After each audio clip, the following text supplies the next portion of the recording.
ತಾಕಿದ್ರೆ ಅದರ ಬಗ್ಗೆ ಮಾತನಾಡದೇ ಇರೋಕೆ ಆಗಲ್ಲ. ಮಾಸ್ ಮಹಾರಾಜ ರವಿತೇಜ ಅಭಿನಯಿಸಿರುವ ಇರುಮುಡಿ ಸಿನಿಮಾ ನೋಡಿದ ರಶ್ಮಿಕಾ ಮಂದಣ್ಣ ಚಿತ್ರತಂಡಕ್ಕೆ ಭರ್ಜರಿ ಮೆಚ್ಚುಗೆ ವ್ಯಕ್ತಪಡಿಸಿದ್ದಾರೆ.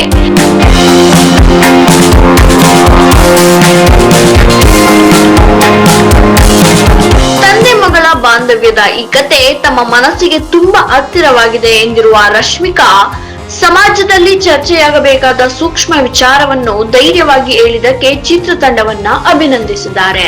ರವಿತೇಜ ನಟಿ ನಕ್ಷತ್ರ ಹಾಗೂ ನಿರ್ದೇಶಕ ಶಿವನಿರ್ವಾಣ ಅವರ ಕೆಲಸವನ್ನು ವಿಶೇಷವಾಗಿ ಕೊಂಡಾಡಿದ್ದಾರೆ.